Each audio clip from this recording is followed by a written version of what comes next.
Bismillahirrahmanirrahim. Assalamualaikum warahmatullahi wabarakatuh.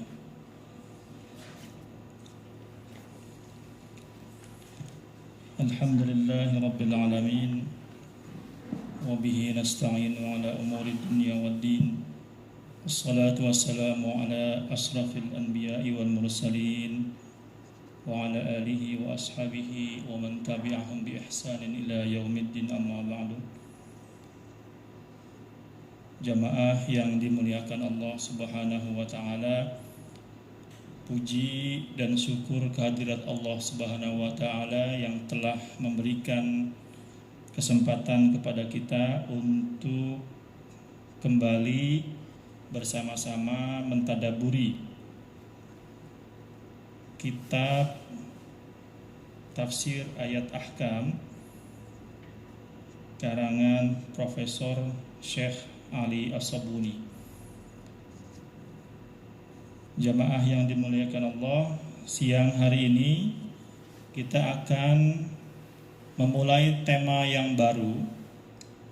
Kalau di kitab ini disebutnya dengan Al-Muhadharah Ats-Tsaniyah atau pertemuan yang kedua.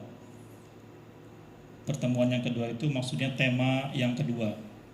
Yang sudah kita tuntaskan kemarin adalah tema yang pertama, yaitu tentang surat Al-Fatihah, Basmalah dan surat Al-Fatihah. Jamaah yang dimuliakan Allah,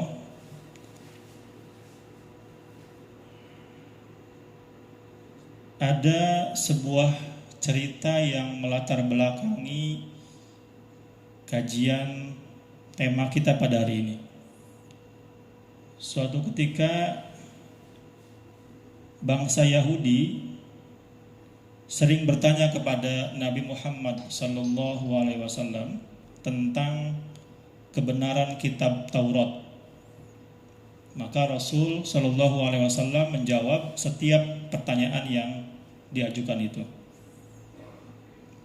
Sampai pada suatu pertanyaan, orang-orang Yahudi ini bertanya tentang sihir dan juga tentang pembangkangan atau ketidakpercayaan. Maka untuk menjawab pertanyaan itu, selain dijawab oleh Nabi Muhammad, juga turunlah ayat yang akan kita baca pada siang hari ini. Kisah yang kedua dari latar belakang ayat yang akan kita baca ini, yaitu suatu ketika orang-orang Yahudi yang tinggal di kota Madinah bertanya-tanya, kenapa Nabi Sulaiman disebutkan dalam Al-Quran? Kemudian orang-orang Yahudi itu mengatakan, ala ta'jibuna li Muhammadin, apakah kalian tidak merasa aneh dengan apa yang disampaikan oleh Muhammad tentang Nabi Sulaiman? Sesungguhnya Nabi Sulaiman itu adalah sang penyihir. Untuk menjawab dan tuduhan dari orang-orang Yahudi itu, maka turunlah ayat yang akan kita baca ini. Jadi tema kita pada siang hari ini insya Allah tentang mauqifus syariah minas sihr. Bagaimana pandangan hukum syariah tentang ilmu sihir.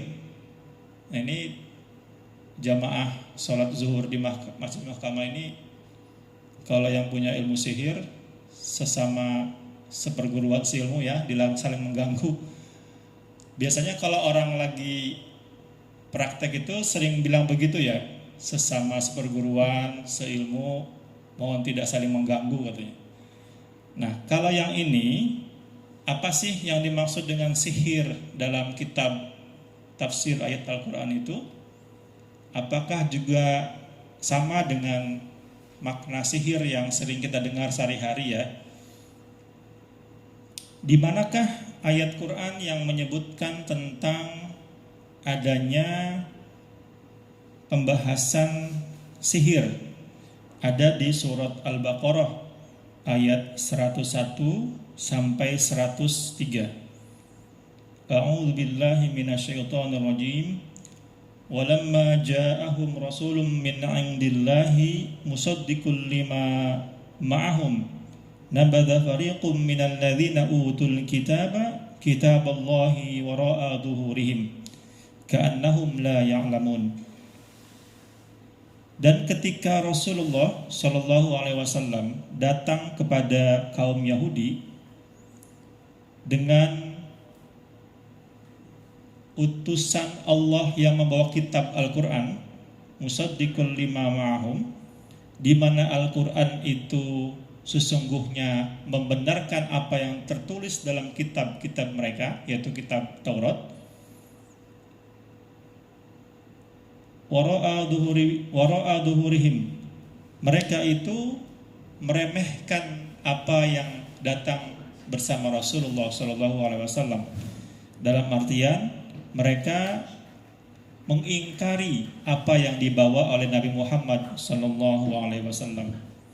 Wattaba'u ma tatlu syayatinu ala mulki Sulaimana wa ma kafara Sulaimanu walakinna syayatina kafaru yu'allimuna an-nasa as-sihra wa ma unzila 'alal malakaini bi Babila Haruta wa Marut wa ma yu'allimani min ahadin hatta yaqula innama nahnu fitnatun fala takfur fayata'allamuna minhuma ma yufarriquna bihi bainal mar'i wa zawjihi wa ma hum bidarrina bihi min ahadin illa biiznillah wa yata'allamuna ma yadurruhum wa la yanfa'uhum wa laqad alimu laman ishtarahu ma lahu fil akhirati min khalaqin وَلَبِئْسَ مَا شَرَوْا بِهِ أَنفُسَهُمْ لَوْ كَانُوا يَعْلَمُونَ وَلَوْ أَنَّهُمْ آمَنُوا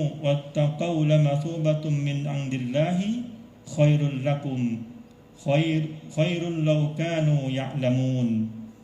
Shadaqallahul azim. At-tahlilul lafzi, pengertian dari kata-kata yang inti dalam surat itu adalah nabidha. Nabidha ini bermakna at-tarhu wal ilqa, yaitu menghempaskan, mencampakkan. Wa qala ta'ala fanabadhnahum fil yammi, maka kami campakkan mereka ke dalam laut. Wa minhun nabidhu li syai'il muskir, ada juga yang disebut dengan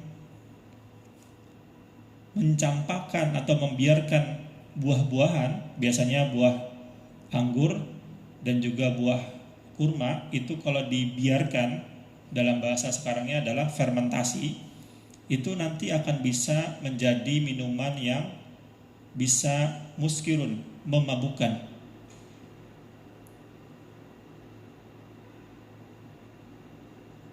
Wa qalu wara'a dhuhurihim. Nah, tadi ada kalimat wara'a dhuhurihim.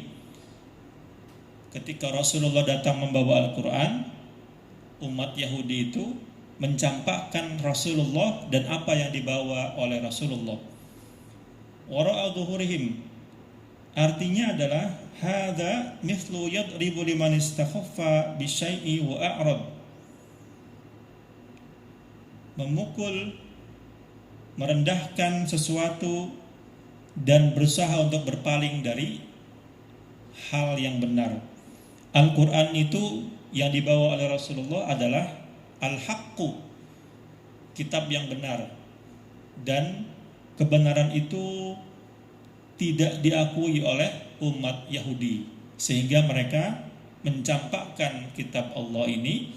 Bahkan mereka lebih percaya kepada hal-hal yang sifatnya sihir.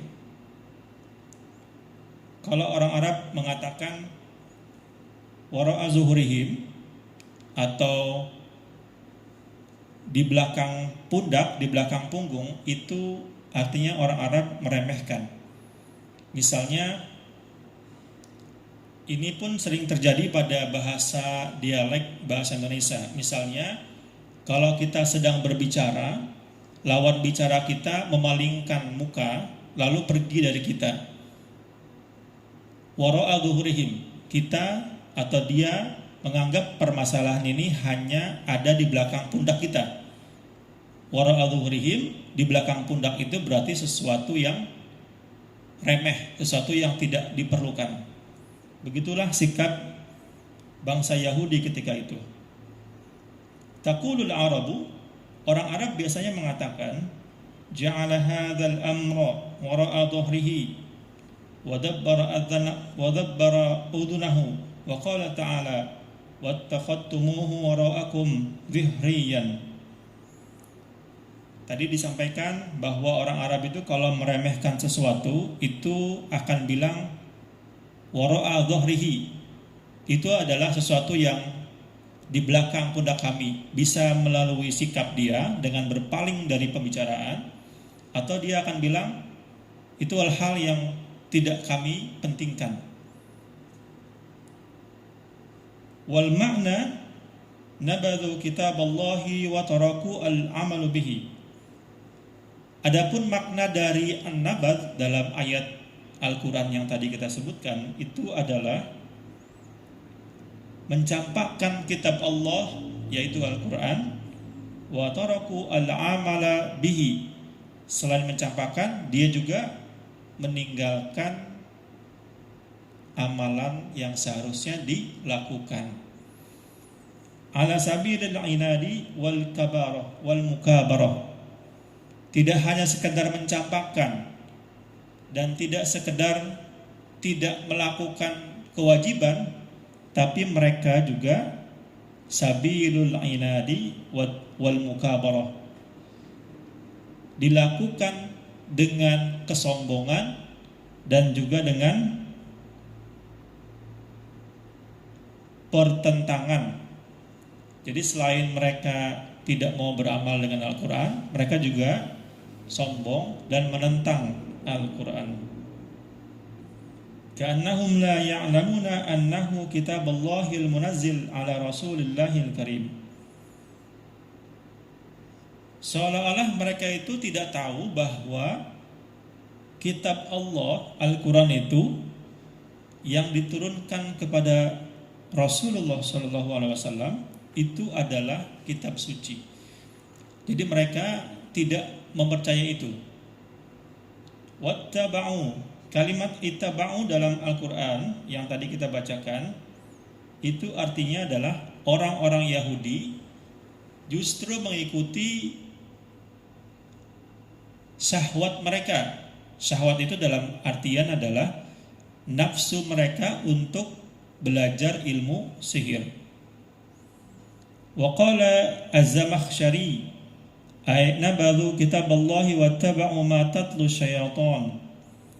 Mereka cenderung meninggalkan, mencampakkan Al-Quran dan mengikuti apa yang disarankan oleh syaitan. Nah, apa yang disarankan oleh syaitan ini termasuk diantaranya adalah sihir. Wal muradu bil ittiba' at-tawaghul wal ikbali ala syai'i bil kulliyah.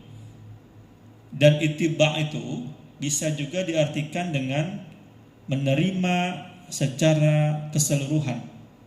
Jadi kalau mereka tattabi'us syaitan, berarti mereka menerima dan mengikuti semua ajaran syaitan. Wa makna tatlu bimakna talat, mudhari' bimakna al-madhi. Ini dalam bahasa Arab ada namanya kata kerja masa lampau dan ada kata kerja masa kini atau yang sedang dikerjakan. Ada kata yang ditulisnya dengan gramatikal masa kini, tetapi yang dimaksud itu adalah keadaan yang masa lalu. Seperti dalam Al-Quran ini, tatlu itu kalau diartikan mereka sedang membaca. Tapi kalau ayat ini, di ayat Al-Quran yang sedang kita kaji ini, Yang dimaksud dengan tatlu itu bukan sedang, tetapi mereka telah membaca atau mereka telah mengikuti jejak dan saran dari syaitan. Wa tatlu yakni tuhdatsu wa tarwiya wa tatakallamu bihi min at-tilawati bi ma'na al-qira'ah. Ada yang dimaksud tatlu itu adalah mengikuti jejak ataupun saran, dan tatlu secara bahasa juga berarti membaca. Maka kita sering mendengarkan ada tilawatul Quran. Nah, itu pakai bahasanya sama. Tala yatlu, tilawatul Quran. Wa qala at-Tabari. Imam At-Tabari berkata, yatlu kada fi kalamil arabi ma'nayani. Kata tatlu, yatlu tadi dalam kebiasaan orang Arab itu ada dua makna. Yang pertama al-ittiba'. Al-ittiba' itu seperti yang tadi kita sebutkan, mengikuti jejak ataupun mengikuti nafsu. Talautu fulanan, contohnya seperti ini. Idh masyaitu khalfahu wa tabi'tu atharahu. Kalau orang Arab berkata talautu fulanan, itu berarti dia sedang mengikuti seseorang, fulan itu, dan mengikuti jejaknya dari belakang. Jadi kalau ada kata-kata talau, itu berarti dia sedang mengikuti jejak orang yang di depannya. Wal akhar, makna yang kedua, al-qira'ah. Sama dengan pendapat Az-Zamakhsyari tadi, bahwa tilawah itu artinya juga adalah qira'ah atau membaca Quran. Wal makna tarahu kitaballahi wara'a dhuhurihim wattaba'a kutub asy-syihri wasyu'udata allati kanat taqra'uha asy-syayatinu wa tahdutsu wa tarwiya biha fi ahdi Sulaiman. Jadi ketika Nabi Muhammad datang dengan membawa Al-Quran, umat Yahudi ketika itu justru tidak percaya dengan Al-Quran, bahkan membangkang dengan Al-Quran. Padahal kitab mereka, yaitu Taurat, itu di dalamnya ada menjelaskan tentang akan datang Nabi akhir zaman bernama Muhammad. Dan Nabi Muhammad bersama Al-Quran itu sebetulnya di dalamnya juga membenarkan apa yang ada dalam kitab Taurat. Namun bisikan syaitan kemudian menggoyahkan keimanan mereka, sehingga mereka mengatakan, kami tidak percaya dengan Al-Quran dan kami mengikuti apa yang wattaba'a hawa syaitan, dan mengikuti apa yang didengungkan oleh syaitan. Wattaba'u kutub asy-syihri, mereka itu cenderung mengikuti sihir. Kenapa? Karena Nabi Sulaiman dengan kemampuan, ini kajian tentang perbedaan antara mukjizat dan sihir. Kalau Nabi Sulaiman mampu berbicara dengan hewan, itu kita sebagai orang yang beriman mengakui sebagai mukjizat. Tetapi orang-orang yang tidak beriman menyebutnya sebagai sihir. Nah, mereka mengatakan mereka lebih percaya bahwa itu adalah sihir, sehingga mereka ingin belajar sihir. Allati kanat taqruha syaitanu wa tahdutsu. Sihir itu yang biasa diungkapkan, dibaca oleh syaitan. Kemudian ada kalimat, ada kata asyaiton dalam ayat yang tadi kita bacakan. Apa makna syaitan? Al-mutabadir min nafdi syaitani annal muradu bihim murdatul jinni. Ada pendapat yang mengatakan bahwa kata setan dalam ayat Al-Quran yang tadi kita bacakan itu adalah jin yang kafir. Ini untuk membedakan ada bahwa sebagai orang Islam kita meyakini bahwa ada makhluk gaib, ada jin. Tetapi yang dimaksud dengan setan yang di sini karena dia sifatnya mengganggu manusia, maka disebut dengan murdatul jinni atau jin yang kafir.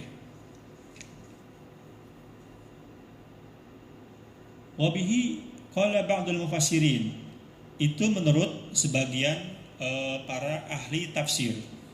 Wa qala ba'duhum, sementara ada juga sebagian ahli tafsir yang berkata al-muradu bihi syayatinul insi, bahwa yang disebut dengan seton dalam Al-Quran yang tadi kita bacakan itu adalah manusia. Siapa manusia itu? Ya kita-kita ini. Jadi yang mengganggu manusia itu adalah manusia juga. Maka sebagian ahli tafsir menyebutkan syaitan yang disebut dalam Al-Quran itu adalah al-insu, manusia. Wal arjahu, adapun yang pendapat yang paling dapat diterima. Nah, biasanya ada pendapat yang rojih itu pendapat yang kuat dalilnya. Annal murada bihim syayatinul insi wal jinni. Adapun yang paling kuat dalilnya, yang dimaksud dengan setan itu adalah yaitu setan dari kalangan jin dan manusia. Karena memang ada kadang-kadang manusia yang memiliki sifat seperti jin, dalam artian dia mengganggu dan menghasut manusia lainnya. Ada dalil-dalil yang disebutkan di sini. Kama qala ta'ala, sayatinul insi wal jinni. Allah menyebutkan setan itu bisa dari golongan insi, manusia, maupun dari golongan jin. Yuha ba'duhum ila ba'din zukhrufal qawli ghurura. Kemudian ala mulki Sulaiman. Nah, tadi di ayat ini kita disebutkan ada kerajaan Sulaiman. Ini disebut kerajaan karena memang Nabi Sulaiman itu memiliki kekayaan yang konon katanya tidak bisa dihitung. Kerajaannya itu kaya sekali. Sehingga ada sebuah kisah terkait dengan sihir ini juga, bahwa ada jin yang menghasut kepada manusia. Sebuah kisah menyebutkan bahwa, wahai manusia, maukah engkau aku tunjukkan kepada kekayaan seperti layaknya Nabi Sulaiman dan kerajaannya. Manusia yang tergoda langsung menginginkan, apakah bisa? Oh, tentu bisa. Lalu jin itu mengatakan, galilah apa yang ada di bawah kerajaan Sulaiman. Maka orang-orang yang ingin cepat kaya ini menggali kerajaan Nabi Sulaiman. Lalu dikisahkan sejujurnya jin itu tidak bisa mendekati kerajaan itu. Jinnya sendiri tidak bisa. Karena dia merasa ketika berdekatan dengan Nabi Sulaiman ada kekuatan yang mengalahkannya. Sehingga dihasutlah manusia untuk mendekati kerajaan Nabi Sulaiman. Hingga menggali dan mendapati sebuah peti di dalam kerajaan itu. Di bawahnya dikira isinya adalah bongkahan emas dan harta karun. Ternyata di dalamnya adalah tulisan-tulisan tentang sihir. Maka kecewalah umat Yahudi ketika itu. Sehingga pada saat itu jin yang menghasutnya mengatakan, oh, karena inilah Nabi Sulaiman menjadi kaya. Oh, karena inilah Nabi Sulaiman mampu memiliki kekuatan. Karena inilah Nabi Sulaiman mampu berbicara dengan hewan. Lalu dibuatlah isu bahwa Nabi Sulaiman adalah seorang penyihir. Karena di dalam kerajaan itu ada peti yang isinya tulisan-tulisan tentang sihir. Kisah sesungguhnya Nabi Sulaiman ingin menghancurkan apa yang berkaitan dengan sihir itu sebetulnya. Makanya disembunyikan. tidak ingin orang-orang masyarakatnya tahu, supaya masyarakat ini tidak tergoda dengan sihir, disembunyikan supaya aman. Malah ditemukan oleh orang-orang yang ingin cepat kaya berdasarkan hasutan jin yang tadi. Mulai saat itu, maka ini pula menjadi kisah turunnya ayat tentang sihir untuk menjawab bahwa Nabi Sulaiman itu bukan seorang penyihir.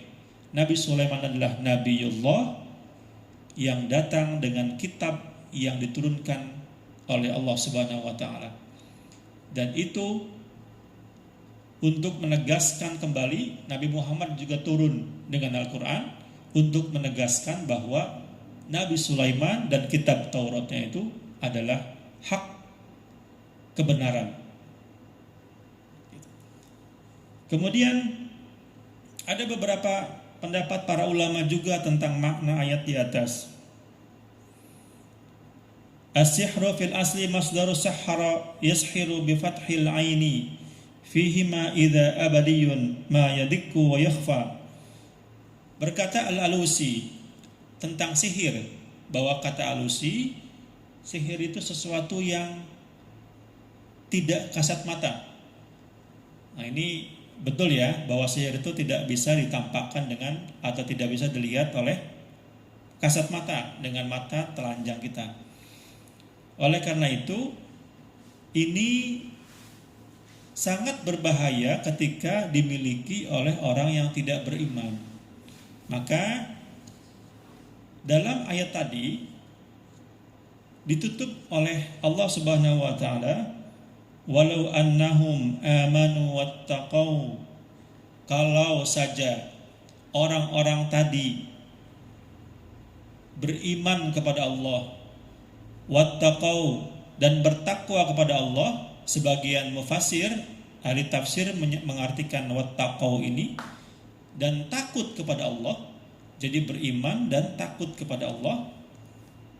La mathubatun min indillah, maka mereka akan mendapatkan pahala dari sisi Allah Subhanahu wa taala. Daripada mengejar sihir, sesungguhnya mereka kalau beriman dan takut kepada Allah, la mathubatun min indillah, mereka akan mendapatkan pahala dari sisi Allah. Khairun law kanu ya'lamun, dan itu pahalanya lebih baik kalau mereka tahu tentang itu. Nah, mereka dibutakan hatinya sehingga mereka tidak tahu tentang keistimewaan itu. Nah, jamaah yang dimuliakan Allah, ada juga pendapat Al-Azhari. Ada kata fitnatun dalam ayat yang tadi kita bacakan. Fitnah itu dalam bahasa Indonesianya fitnah ya, sama. Diadopsi dalam bahasa Indonesia namanya fitnah. Tetapi dalam bahasa Arab, makna fitnah itu beberapa pengertian. Al-ikhtibaru wal ibtila'u, ujian dan juga cobaan. Ada dalam surat Al-Quran itu yang menyebutkan bahwa harta dan anak itu adalah fitnah. Al-malu wal banun zinatul hayatid dunya. Harta dan anak-anak itu perhiasan dunia, dan itu adalah fitnah. Fitnah itu artinya adalah ujian bagi yang memilikinya. Bapak Ibu yang punya anak, berarti itu sebetulnya adalah ujian. Kalau kita selama ini mendengarnya, kalau punya anak diucapkan selamat, semoga anaknya tumbuh dengan sehat dan sehat selalu, berkah. Ada pedoman dalam doa yang disampaikan oleh Rasulullah ketika mengunjungi anak yang baru dilahirkan. Barakallahu fil mauhub. Jadi semoga Allah memberikan keberkahan kepada yang dilahirkan itu, anak bayinya. Apa itu barakallahu itu? Dalam pernikahan juga dibacanya begitu ya. Barakallahu lakuma wa baraka alaikuma. Al-barakatuh ya kullama zadal khairu. Setiap bertambahnya kebaikan itu dimaknai dengan keberkahan. Kalau kita bisa sehat, alhamdulillah itu adalah berkah. Kalau anak kita sehat, alhamdulillah itu adalah juga berkah. Wa minhu qauluhum fatantu adz-dzahaba fin nari idzim tahantuhu li ta'rifa jaudatahu min radaatihi. Makna fitnah itu juga disebut ketika kita ingin menguji sebuah emas. Kalau penggali penambang emas menemukan emas itu biasanya kan dilebur dulu emasnya untuk memisahkan mana yang logam batu emas murni dan yang batuan lainnya. Itu ketika sudah dilebur baru bisa dibuktikan bahwa ini emas memang untuk emas berharga atau logam mulia, dan satunya lagi adalah misalkan ini adalah bagian dari batu bumi yang lainnya. Mengujinya sama dengan cara memanaskan. Nah, fitnah itu sama dengan makna itu, yaitu adalah menguji. Jadi anak-anak kita adalah ujian bagi kita, harta kita pun adalah ujian bagi kita. Berkata juga Al-Jassos, al-fitnatu hiya ma yadharu bihi halu syai'i fil khairi wa syarri. Fitnah itu apa yang nampak kepada kita dari kebaikan dan juga keburukan. Jadi kalau itu nikmat, itu disebut oleh Al-Jassos sebagai nikmat. Oleh Al-Jassos disebut sebagai fitnah. Kalaupun itu bukan nikmat, itu juga sebagai fitnah. Jadi ujian itu bisa berupa nikmat, bisa berupa yang bukan nikmat. Yang enak itu juga ujian, yang tidak enak juga ujian. Makan enak itu ujian. Apakah kita bersyukur dengan makan itu? Makanan yang tidak enak juga ujian. Apakah kita bisa bersyukur dengan makanan yang ada itu?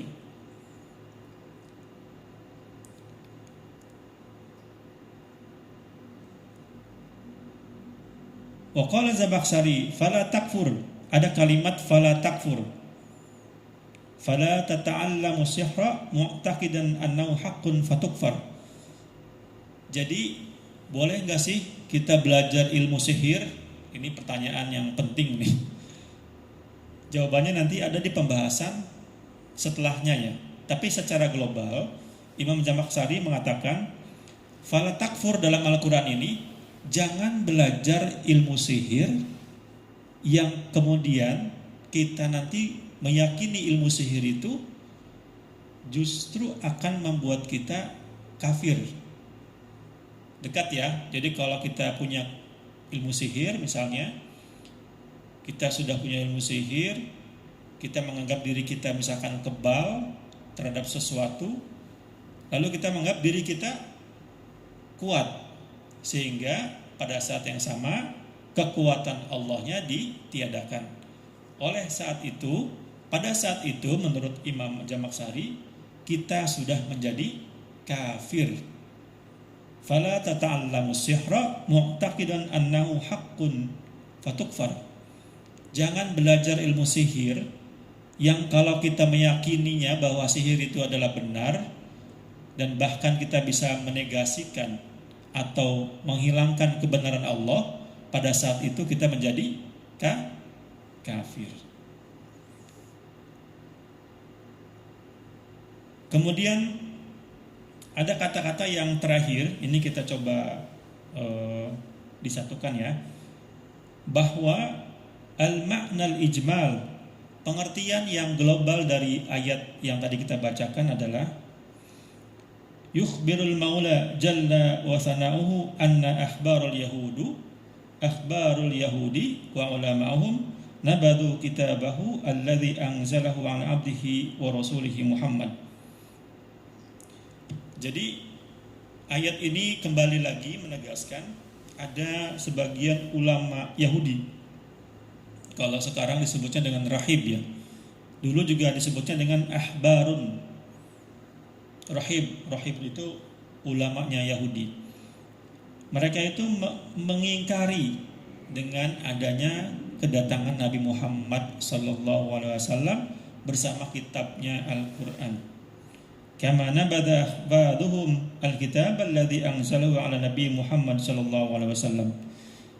Jadi bukan hanya kitab yang didatangkan kepada Nabi Muhammad saja yang diingkari, mereka juga otomatis mengingkari kitab yang turun kepada Nabi sebelumnya, yaitu Nabi Sulaiman.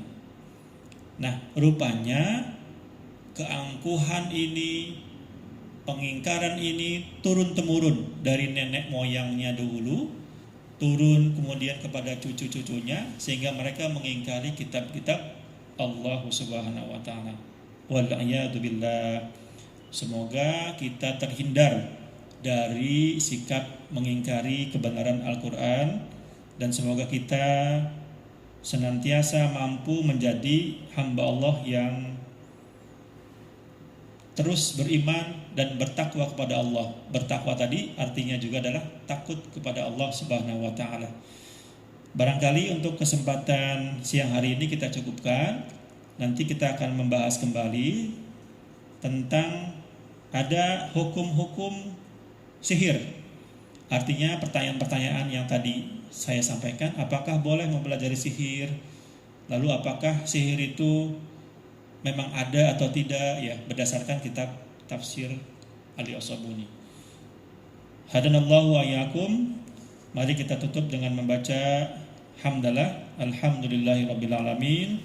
Mohon maaf apabila ada yang kurang berkenan. Assalamualaikum warahmatullahi wabarakatuh.